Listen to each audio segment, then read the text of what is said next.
ಶ್ರೀ ಸಿದ್ದೇಶ್ವರ ಸಹಕಾರಿ ಬ್ಯಾಂಕ್ ನಿಯಮಿತ ವಿಜಯಪುರ. ಸ್ನೇಹಿತರೆ, ಇಲ್ಲಿ ಖಾಲಿ ಇರತಕ್ಕಂಥ 60 ವಿವಿಧ ಹುದ್ದೆಗಳಿಗೆ ನೇಮಕಾತಿ ಕುರಿತು ಅರ್ಜಿಗಳನ್ನು ಆಹ್ವಾನಿಸಲಾಗಿದೆ.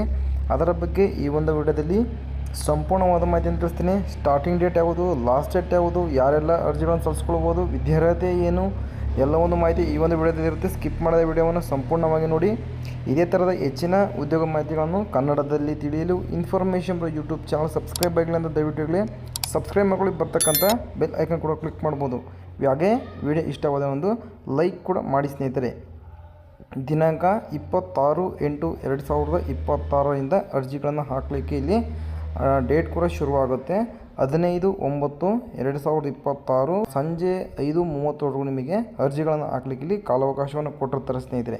ಸ್ಟಾರ್ಟಿಂಗ್ ಡೇಟ್ ಬಂದುಬಿಟ್ಟು ಇಲ್ಲಿ 26/8/2026 ಆದರೆ ಲಾಸ್ಟ್ ಡೇಟ್ ಬಂದುಬಿಟ್ಟು ಇಲ್ಲಿ 15/9/2026 ಲಾಸ್ಟ್ ಡೇಟ್ ಆಗಿರುತ್ತೆ. ನೋಡಿ, ವೆಬ್ಸೈಟ್ ಲಿಂಕ್ ನೋಡ್ತಾ ಹೋಗೋದಾದರೆ ssbankvijayapura.com ನೀವು ಅರ್ಜಿ ಸಲ್ಲಿಸತಕ್ಕದ್ದು. ಸರಿನಾ? ಈ ಒಂದು ವೆಬ್ಸೈಟ್ನಲ್ಲಿ ನೀವು ಹೋಗಿ ಆನ್ಲೈನ್ನಲ್ಲಿ ಅರ್ಜಿಗಳನ್ನು ಸಲ್ಲಿಸ್ಕೊಳ್ಬೇಕಾಗತ್ತೆ. ಹುದ್ದೆಗಳ ವಿವರಗಳನ್ನು ನೋಡ್ತಾ ಹೋಗೋದಾದರೆ ಹುದ್ದೆಗಳ ವಿವರ, ಹುದ್ದೆಗಳ ಪದನಾಮ ಮತ್ತು ಒಟ್ಟು ಹುದ್ದೆಗಳ ಸಂಖ್ಯೆ. ಕಿರಿಯ ವ್ಯವಸ್ಥಾಪಕರ ಹುದ್ದೆಗಳಿಗೆ ಇಲ್ಲಿ ಅರ್ಜಿ ಕರೆದಿದ್ದಾರೆ. ಟೋಟಲ್ ಬಂದ್ಬಿಟ್ಟು 6 ಹುದ್ದೆಗಳಿರುತ್ತೆ. ಹಿರಿಯ ಸಹಾಯಕರು 10 ಹುದ್ದೆಗಳು, ಕಿರಿಯ ಸಹಾಯಕರು 15 ಹುದ್ದೆಗಳು, ನಾಯಕ ಅಟೆಂಡರ್ ಹುದ್ದೆಗಳು 3, ಚಾಲಕ 1, ಸಿಪಾಯಿ 19 ಹುದ್ದೆಗಳು, ನೈಟ್ ಕಾವಲುಗಾರ ಅಂದರೆ ರಾತ್ರಿ ಸೆಕ್ಯೂರಿಟಿಗೆ 6 ಹುದ್ದೆಗಳು. ಒಟ್ಟು ಬಂದ್ಬಿಟ್ಟು 60 ಹುದ್ದೆಗಳಿಗೆ ಇಲ್ಲಿ ಅರ್ಜಿಗಳನ್ನು ಆಹ್ವಾನಿಸಲಾಗಿದೆ ಸ್ನೇಹಿತರೆ. ವೇತನ ಶ್ರೇಣಿ ಅಂತಂದರೆ ಸಿಗ್ತಕ್ಕಂಥ ಮಂತ್ಲಿ ಸ್ಯಾಲ್ರಿ ಬಗ್ಗೆ ನೋಡ್ತಾ ಹೋಗೋದಾದರೆ ಕಿರಿಯ ವ್ಯವಸ್ಥಾಪಕರು ಹುದ್ದೆಗಳಿಗೆ ಇಲ್ಲಿ 22,800 ರೂಪಾಯಿಗಳಿಂದ ನಿಮಗೆ 43,200 ರೂಪಾಯಿವರೆಗೂ ಸ್ಯಾಲ್ರಿ ಸಿಗ್ತಾ ಹೋಗುತ್ತೆ. ಹಿರಿಯ ಸಹಾಯಕರ ಹುದ್ದೆಗಳಿಗೆ ಇಲ್ಲಿ ನಿಮಗೆ 21,600 ರೂಪಾಯಿಗಳಿಂದ ಇನ್ಕ್ರೀಸ್ ಆಗಿ ನಿಮಗೆ 40,000ವರೆಗೂ ಸ್ಯಾಲ್ರಿ ಸಿಗ್ತಾ ಹೋಗುತ್ತೆ.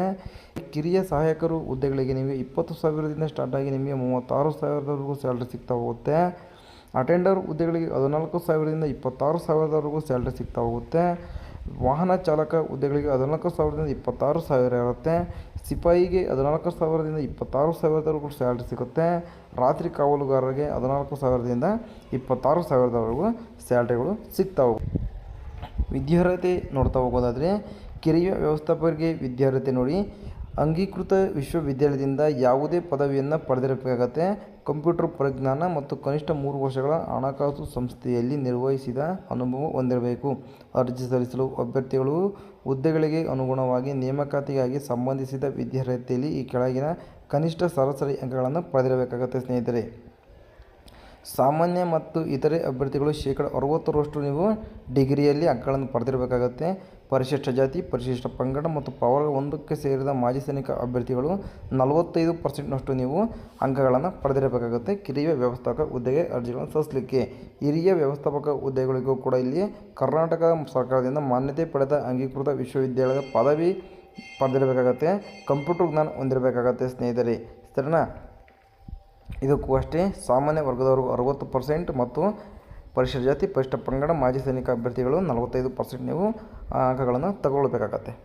ಕಿರಿಯ ಸಹಾಯಕ ಹುದ್ದೆಗಳಿಗೆ ಅರ್ಜಿಗಳನ್ನು ಕರೆಯಲಾಗಿದೆ. ಅದಕ್ಕೂ ಕೂಡ ಡಿಗ್ರಿ ಕಂಪ್ಲೀಟ್ ಆಗಿರಬೇಕಾಗತ್ತೆ. ಅದಕ್ಕೂ ಕೂಡ 60% ಮತ್ತು 45% ಅಂಕಗಳನ್ನು ಪಡೆದಿರಬೇಕಾಗತ್ತೆ ಸ್ನೇಹಿತರೆ.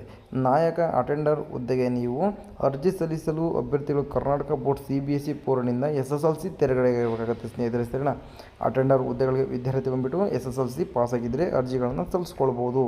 ಚಾಲಕರಿಗೂ ಅಷ್ಟೇ, ಅರ್ಜಿ ಸಲ್ಲಿಸುವ ಅಭ್ಯರ್ಥಿಗಳು ಕರ್ನಾಟಕ ಬೋರ್ಡ್ CBSE ಬೋರ್ಡ್ನಿಂದ SSLC ತೆರಗಡೆ ಆಗಿರಬೇಕು ಮತ್ತು ವಾಹನ ಚಾಲನೆಯ ಚಾಲ್ತಿ LMV ಲೈಸೆನ್ಸ್ ಹೊಂದಿರತಕ್ಕದ್ದು. ಸರಿನಾ? ಇದು ವಾಹನ ಚಾಲಕರಿಗೆ ವಿದ್ಯಾರ್ಹತೆಯಾಗಿರುತ್ತೆ. ಸಿಪಾಯಿಗೆ SSLC ಪಾಸಾಗಿರಬೇಕಾಗತ್ತೆ. ರಾತ್ರಿ ಕಾವಲುಗಾರರಿಗೂ ಕೂಡ ಇಲ್ಲಿ SSLC ಪಾಸಾಗಿದ್ದರೆ ಅರ್ಜಿಗಳನ್ನು ಸಲ್ಲಿಸ್ಕೊಳ್ಬೋದು. ಇನ್ನು ವಯೋಮಿತಿ ಎಷ್ಟಿರಬೇಕು ಅಂತ ನೋಡ್ತಾ ಹೋಗೋದಾದರೆ ಅರ್ಜಿ ಸಲ್ಲಿಸುವ ಅಭ್ಯರ್ಥಿಗಳು ಕೊನೆಯ ದಿನಾಂಕಕ್ಕೆ ಬಂದುಬಿಟ್ಟು 18 ವರ್ಷಗಳು ಪೂರೈಸಬೇಕಾಗುತ್ತೆ. ಗರಿಷ್ಠ ವಯೋಮಿತಿಗಳು ಕೆಳಕಂಡಂತಿರುತ್ತೆ. ಸಾಮಾನ್ಯ ಅಭ್ಯರ್ಥಿಗಳಿಗೆ 35 ವರ್ಷಗಳು ಮೀರಿರಬಾರದು. ಹಿಂದುಳಿದ ವರ್ಗದ ಅಭ್ಯರ್ಥಿಗಳಿಗೆ 38 ವರ್ಷಗಳು ಮೀರಿರಬಾರದು. ಪರಿಶಿಷ್ಟ ಜಾತಿ, ಪರಿಶಿಷ್ಟ ಪಂಗಡ, ಪ್ರವರ್ಗ 1 ಅಭ್ಯರ್ಥಿಗಳಿಗೆ 40 ವರ್ಷಗಳನ್ನು ಮೀರಿರಬಾರದು. ಮಾಜಿ ಸೈನಿಕ ಅಭ್ಯರ್ಥಿಯು ಭಾರತದ ಸಶಸ್ತ್ರ ಪಡೆಯಲ್ಲಿ ಕನಿಷ್ಠ 15 ವರ್ಷ ಸೇವೆ ಸಲ್ಲಿಸಬೇಕು ಮತ್ತು ಅವರು ಸಲ್ಲಿಸಿದ ಸೇವೆಯ ಜೊತೆಗೆ 3 ವರ್ಷಗಳ ವಯೋಮಿತಿಯ ರಿಯಾಯಿತಿ ಅರ್ಹರಾಗಿರುತ್ತಾರೆ. ಆದರೆ ಅವರ ವಯಸ್ಸು 45 ವರ್ಷಗಳನ್ನು ಮೀರಿರಬಾರದು ಸ್ನೇಹಿತರೆ. ವಿಧವೆ ಅಭ್ಯರ್ಥಿಗಳಿಗೆ ಕನಿಷ್ಠ ವಯೋಮಿತಿ ಮೇಲ್ಕಂಡಂತೆ ನಿಗದಿಪಡಿಸಿದ ವಯೋಮಿತಿಗೆ 10 ವರ್ಷ ಸೇರಿಸಿ ಪರಿಗಣಿಸಲಾಗುವುದು ಸ್ನೇಹಿತರೆ. ಅರ್ಜಿ ಶುಲ್ಕ ನೋಡ್ತಾ ಹೋದರೆ ಸಾಮಾನ್ಯ ಮತ್ತು ಹಿಂದುಳಿದ ವರ್ಗದ ಅಭ್ಯರ್ಥಿಗಳಿಗೆ 1200 ರೂಪಾಯಿ ಇರುತ್ತೆ. ಪರಿಶಿಷ್ಟ ಜಾತಿ, ಪರಿಶಿಷ್ಟ ಪಂಗಡ ಮತ್ತು ಪ್ರವರ್ಗ 1ಕ್ಕೆ ಸೇರಿದ ಅಭ್ಯರ್ಥಿಗಳಿಗೆ 600 ರೂಪಾಯಿಗಳನ್ನು ಕೊಟ್ಟಿರ್ತಾರೆ. ಇಲ್ಲಿ ಅರ್ಜಿ ಶುಲ್ಕ ಆಗಿರುತ್ತೆ. ಅರ್ಜಿ ಸಲ್ಲಿಸುವ ವಿಧಾನ ಬಂದುಬಿಟ್ಟು ಬ್ಯಾಂಕಿನ ವೆಬ್ಸೈಟ್ ಮೂಲಕ ನೀವು ಆನ್ಲೈನ್ ಮೂಲಕ ಅರ್ಜಿಗಳನ್ನು ಸಲ್ಲಿಸ್ಕೊಳ್ಬೇಕಾಗತ್ತೆ. ಅರ್ಜಿಗಳನ್ನು ಸಲ್ಲಿಸಲು 26/8/2026ರಿಂದ 15/9/2026 ಸಂಜೆ 5:30ವರೆಗೂ ಕಾಲಾವಕಾಶವನ್ನು ಕೊಟ್ಟಿರ್ತಾರೆ. ಅರ್ಜಿಯಲ್ಲಿರುವ ಎಲ್ಲ ಅಂಕಗಳನ್ನು ಕೂಡ ಇಲ್ಲಿ ನೀವು ಭರ್ತಿ ಮಾಡಬೇಕಾಗತ್ತೆ. ಅಭ್ಯರ್ಥಿಗಳಿಗೆ ಕನ್ನಡ ಭಾಷೆ ಪರಿಜ್ಞಾನ ಕಡ್ಡಾಯವಾಗಿರುತ್ತೆ. ವಾಹನ ಚಾಲಕರಿಗೆ ಪ್ರಾವೀಣ್ಯತೆ ಪರೀಕ್ಷೆ ಹಾಗೂ ಸಂದರ್ಶನವನ್ನು ಜರುಗಿಸಲಾಗುವುದು. ಎಕ್ಸಾಮ್ ಇರೋದಿಲ್ಲ ಅವರಿಗೆ, ಸರಿನಾ. ಆಯ್ಕೆ ವಿಧಾನ ಬಂದುಬಿಟ್ಟು ಎಕ್ಸಾಮ್ ಕೂಡ ಇರುತ್ತೆ, ಲಿಖಿತ ಪರೀಕ್ಷೆ ಇರುತ್ತೆ. ಯಾವ್ಯಾವ ವಿಷಯಗಳ ಬಗ್ಗೆ ನೋಡ್ತಾ ಹೋಗೋದಾದರೆ ಸ್ನೇಹಿತರೆ, ಲಿಖಿತ ಪರೀಕ್ಷೆಗೆ ವಿಷಯಗಳು ಕನ್ನಡ ಭಾಷೆ, ಇಂಗ್ಲೀಷ್ ಭಾಷೆ, ಸಾಮಾನ್ಯ ಜ್ಞಾನ, ಸಹಕಾರ ವಿಷಯಗಳ ಬಗ್ಗೆ, ಬ್ಯಾಂಕಿಂಗ್ ಮೇಲೆ ಮತ್ತು ಭಾರತದ ಸಂವಿಧಾನ ಮೇಲೆ ಪ್ರಶ್ನೆಗಳು ಬರುತ್ತೆ. ಒಟ್ಟು 200 ಅಂಕಗಳಿಗೆ ನಿಮಗೆ ಎಕ್ಸಾಮ್ ಕೂಡ ಇರುತ್ತೆ ಸ್ನೇಹಿತರೆ.